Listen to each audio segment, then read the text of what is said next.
All India Radio Janpur Honki Point Hyangna FM Megahertz Lakhat Point Lia Panahi Tunjing Sang Dak Sagi le minute som le agin to kitonin Jing Sang Sak Lakkhawm Paite Kampawin Ke Manngaihnem apan ingai ding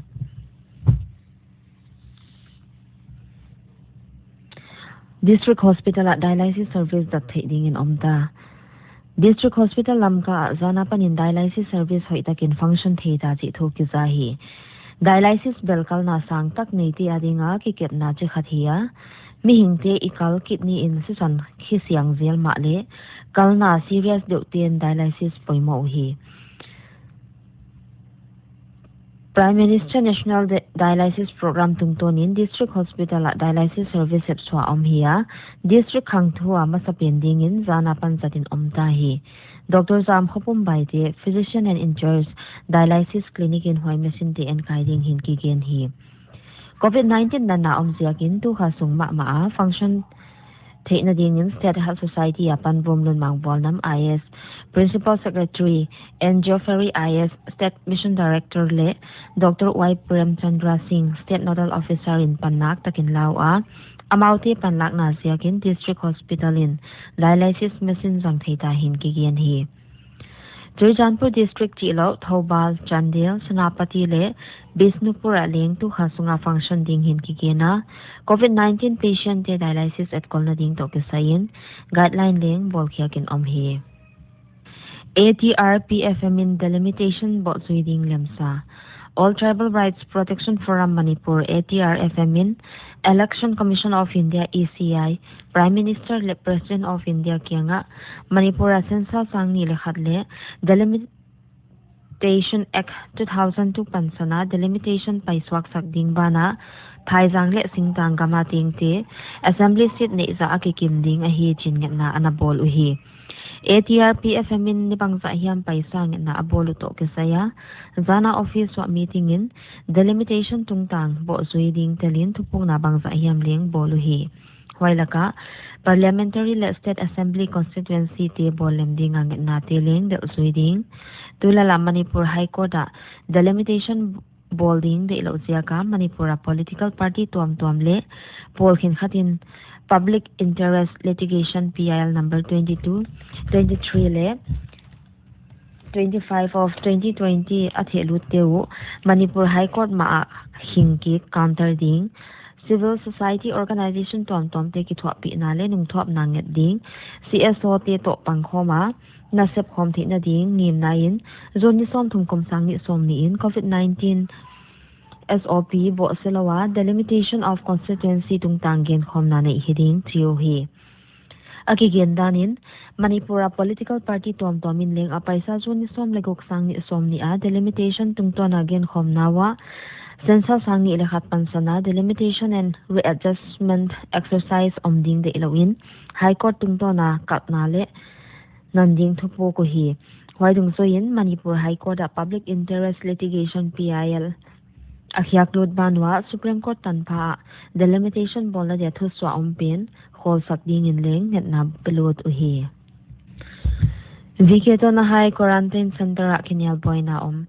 Zanzingin Vingnama Viketo na High Quarantine Center COVID-19 positive Pasal Hatbertin Isolation Ward Aswan Hiakasom Wale Utlawin, Hunbang Tanhiam Kinyal Boy na Zekti Thukizahi. Medical team ten zinglam dakwa lekim velin inmate te laka positive pen muntuama ko iding chin quarantine papau a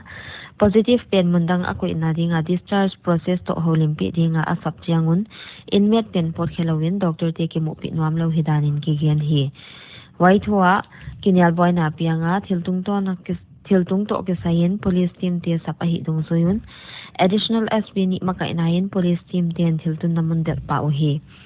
Police apan kisadanin inmate ten medical team te kianga positive ahi now medical proof ngianin kampa hoilo azat khomsiakun kinyal boyna omhin kigen hi Police te gendanin inmate ten positive pen pai sakut lowin kongkhak tanpha ki kalkhumua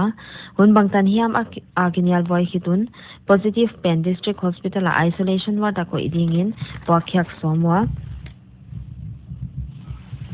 Wainung solowin pokyakin omhi kinyal boyna sakle dan bo sia gamtang te suijoi hiya te khia khunin legal process pat hidinga apoimo banga action la khiding chin police ten genu hi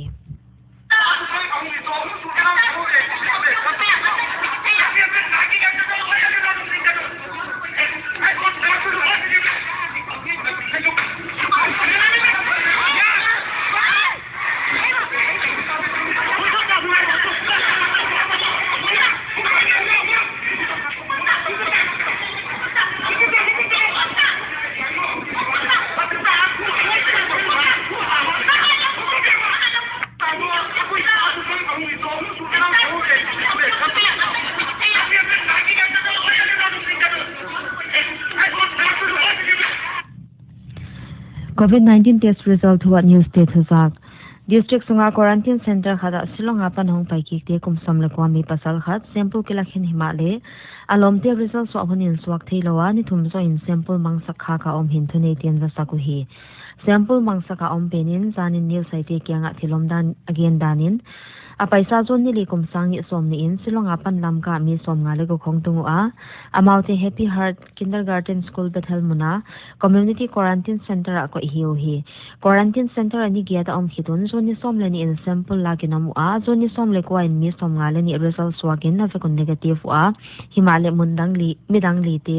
result swaglawa omin aziak mangma thi sakpa hilo chi hi mi le la ka zoni somni in mi thum result swaga himale ama result swaglo in om chi hi mundang teng result swakhin male midang teng result swakhin male ama akya swaklo pen lamdang sai na ke sai pi te thusa ka kwa ma in hil chan thilo a hi dan le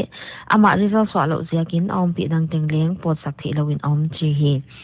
zanjing sangin ama sample mang missing a hi thu thei sakin om pana wai honin lungsim nom het lawin ama zan ma a sample lak thak ding chin district hospital a ton pi in ama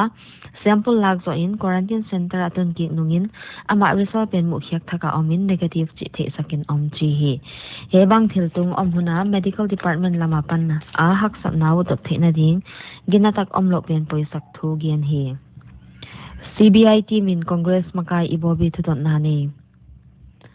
Central Bureau of Investigation CBI team in zanin funds thelthang to ke sain Congress makai bana Manipur Chief Minister Lui o ibobi sing thudon nani hintu swagin taklang hi CBI team in Congress Legislature Party CLP makai ibobi tin na babu para imphala dakal ni sungvel suisui nani hinleng thu swagin taklang hi report dungzoin ibobi in Manipur Chief Minister alet hun joni som thum kum sang ni lekwa July ni gu apan July ni gu kum sang ni le som le sagi sunga government funds nangka crore so thum le som thum le ni thel thang sak chi hiya hei to ke sai thil omdan sui sui dingin New Delhi apan team khat zan halin imphal hongtung uhi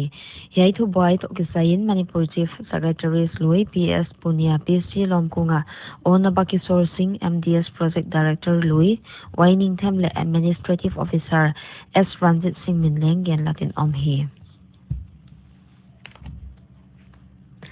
Ibobi Singin new site kyanga again na Chairman a hi dungzuya MDS annual meeting makai chilo transaction activities atil ngelo a hi dan taglangin thu boy sui na peuma ki pa pile CBI team te ki thwa pi na hoi tak peding hin gen hi Manipura dakal somni leli sungin COVID-19 positive somni lekwa om Dr. Khoirom Sasikumar Mangang, Additional Director and Spokesperson, Health Department Manipurin, Zani Tak Daksagi in, Press Release Number 91 Soa, Wayakimudanin, Daksagi Akipan, Zani Tak Daksagi Tan, Dakal Somni Leli Sungin, Manipura Pasal Somni Leli Let Numay Somni Lengaki Gom, COVID-19 Ve Positive Somni Lekwa Omhi, Zanin Brim Sa Sample Kites Telaka, COVID-19 Positive Somni Lekwa Oma, Janim Sa Sample Tom Kites Telaka, COVID-19 Positive Somni Lekwa Omhi, Waitiatu Champu District Akipan Som Lekhat, Imphal West District Akipan Thum, Imphal East District apan ni jariba ma khat kakchinga nga kamjonga nga kangpok piani noni a khat snapati nga taming dongani thobala khatle ukrola somle khat hiu hi White State Tomtoma Kipan Manipura Hongking non te hiu a tun COVID care facility a at koldinga ko hiu hi New Lamka Bengnom Salta Transformer Khatkoi. Manipur State Power Distribution Company Limited MSPDCL Electric Department to Janpur Division in Zanin Bengnom South New Lamka Jordan Street Electric Transformer 100 kV ko ihi tulala Bengnom South Kizang Transformer 250 kV pin Lord Giklad Zakin 100 kV ko ibeuhin kigena 100 kV sangin Bengnom South Khoto Lamtan Electric Supply ding uhi COVID-19 dona din dangka sing khatpia Zo Sangpui Kumsagi, Daughter of Lalbiak Sang of Aizol, Republic Veng Mizoramin, Keyboard Lena Dingasum Lakkhawm, Dangka Sing Khating, COVID-19 Zaka Boyna Tuakti Panpina Dingin Pehiahi, Hebanga Kum Na Pangsikin, Kipalma Anepin, Mipin Paktama Mahin Leng to Swakin Taklang He. SBI staff had positive Jiangin branch ki khak. Meghalaya State Bank of India SBI Khanapara branch staff katin coronavirus avi khak Jiangin zan apan branch khakin omhi. Health Minister Alexander Lalu hekin again danin hotanga na nakilo son na omthei ti apan bit na dingin zui ding ki bolte kwa pewin hoi taka zui poimo chi hi.